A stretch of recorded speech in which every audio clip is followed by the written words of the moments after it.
vois-tu le monde d'aujourd'hui ? Est-ce que tu trouves qu'il a beaucoup changé depuis que tu es petit ou petite ? Ah bah oui, le monde d'aujourd'hui a énormément changé. Je trouve qu'il a changé en bien. Parce qu'en fait, avec l'informatique et puis les réseaux sociaux et tout, ça a été quand même une super évolution. Dans l'évolution d'Internet, c'est la connaissance. C'est la connaissance et la discussion. C'est-à-dire que on peut obtenir des connaissances absolument incroyables sur tous les sujets possibles, que ce soit la confiture, ou que ce soit les voitures, ou que ce soit le sport, n'importe quoi. Et puis, ça va très, très vite, quoi. Ça va très, très vite. Maintenant, je fais tout par numérique. Quand j'écris sur les forums ou quand je télécharge des livres pour les lire sur ma liseuse, et c'est fantastique. En 3 minutes, tu as ton livre et tu peux le lire. Ça dépend du niveau de connaissance que tu as. Et aussi, ça dépend du niveau de critique et du recul que tu prends. Mais c'est vrai qu'on peut se faire avoir facilement par une information, par un fake news. Oui, il y en a beaucoup. Ouais. Non, effectivement. Alors là, je fais les deux. Je fais les deux. C'est-à-dire que j'étais abonné. Là, je suis abonné au Monde Diplomatique parce que c'est vraiment le meilleur journal. Et sur Internet, oui, ça m'arrive de lire Courrier International ou des choses comme ça, ou le Canard enchaîné. Ouais.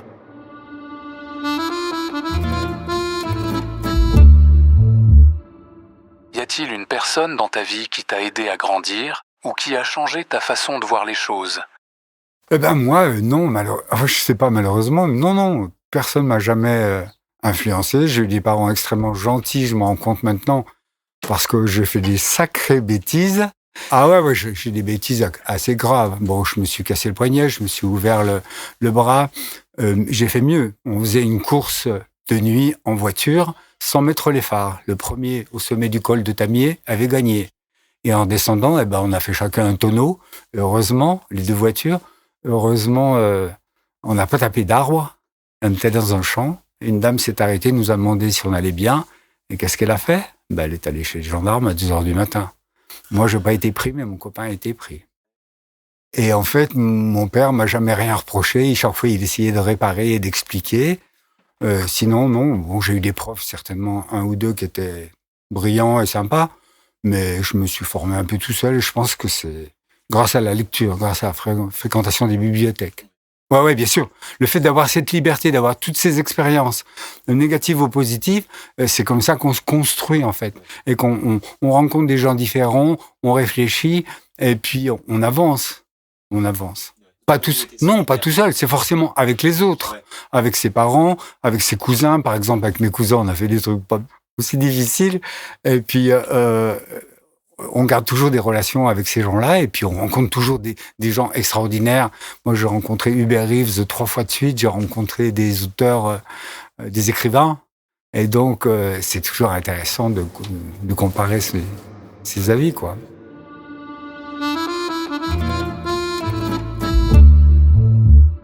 Si tu pouvais donner un conseil à quelqu'un de plus jeune que toi, ou à ton toi d'avant, ce serait quoi, par exemple ? Alors, moi, le conseil, c'est marrant parce que je viens d'en parler avec une amie, je vais à la piscine, elle me dit la chose la plus importante, d'abord, c'est être soi-même, c'est faire selon ses envies et surtout pas rentrer dans les cadres, surtout pas être un mouton.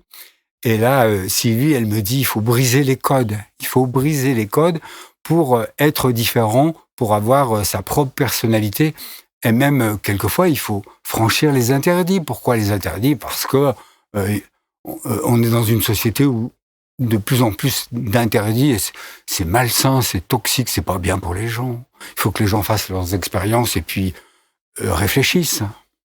Quand on écoute, quand on va à une conférence et tout, et quelque chose ne va pas, à ce moment-là, il faut se différencier en intervenant, en disant, écoutez, monsieur, je suis désolé, mais ça, c'est pas tout à fait vrai. Ou ce que vous dites, vous le pensez comme ceci. Mais il y a d'autres gens qui pensent autrement.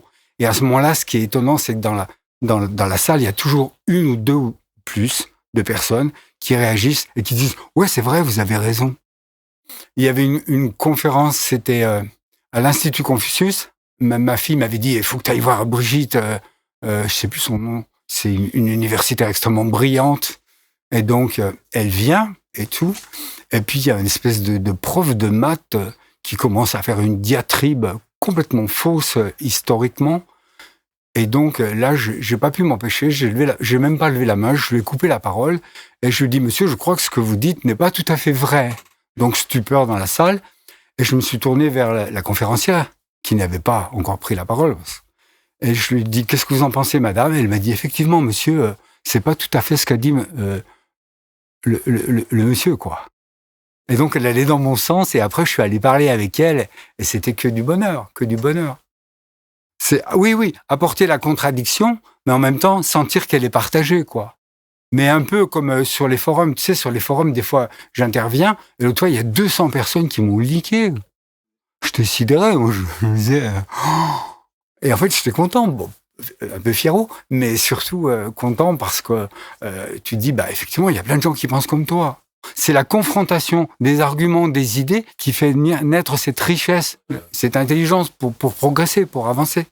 C'est des idées de, tu sais, de solidarité, c'est des idées de partage avec les autres, c'est des idées surtout d'écoute et surtout ne pas être arrogant ou dans le jugement. Jamais, jamais être arrogant dans le jugement.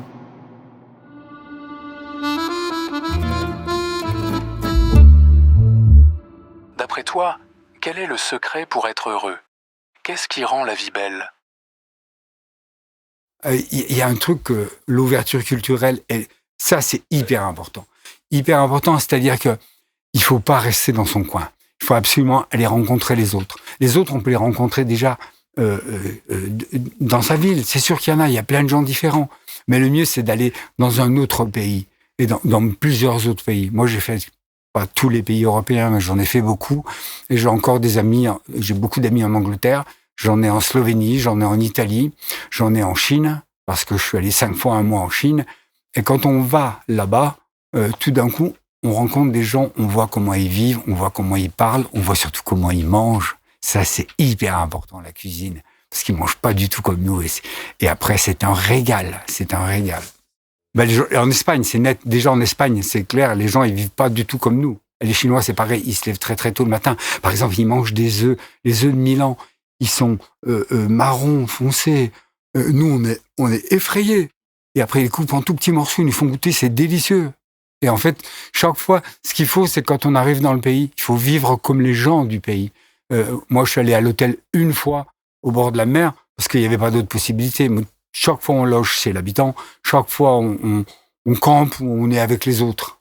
Et en Italie, par exemple, c'était incroyable. On était invités tout le temps. On arrive en Italie, on s'installe à un endroit, par exemple en camping. Le soir même, on est invité par les voisins. Ils sont très accueillants. Enfin, mais c'est vrai qu'on parle la langue, donc ça... Eh ben, par exemple, cet été, il y a des gens qui sont venus chez moi d'Australie, de Slovénie, de Trieste en Italie. Donc, tout d'un coup, tchouf, on avait de l'air frais, quoi.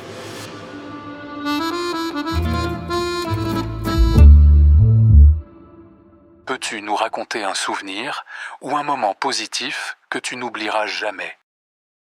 Eh ben, le premier événement pour moi qui m'a marqué, c'est la naissance de ma fille. C'est-à-dire que tout d'un coup, je me suis retrouvé avec un bébé blond dans les bras et je me disais, mais comment je vais faire? Je suis un peu perdu. Et on était tellement contents d'avoir cette petite fille, tellement on se levait la nuit pour aller la voir, tellement on était contents. Calme mais très inquiet. Qu'est-ce qu'on va faire? Qu'est-ce qu'il faut faire? Parce qu'on est un peu perdu. Conseil ou pas conseil, on est quand même un peu perdu. C'est nouveau, c'est trop nouveau. Comment il fallait tenir la tête quand il a fallu la laver. Je me suis fait réprimander par l'infirmière qui m'a dit « Monsieur, vous la tenez pas bien ».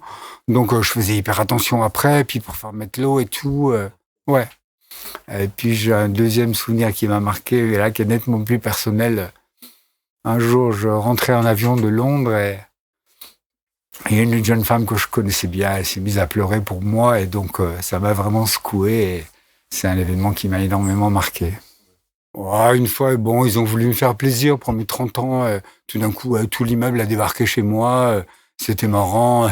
Même le gars que j'avais engueulé en dessous parce qu'il travaillait au noir avec sa ponceuse et que ça faisait du bruit, ils étaient tous chez moi. Ils étaient très, très gentils. Ils avaient apporté plein de trucs à manger, à boire. Alors au début, j'étais un peu, pas contrarié, mais il y avait trop de monde. Et puis après, finalement, je me suis rendu compte que c'était vraiment super sympa parce que un immeuble de 10 étages où plein de gens viennent te voir, ça veut dire que tu fais partie de la communauté de cet immeuble, quoi.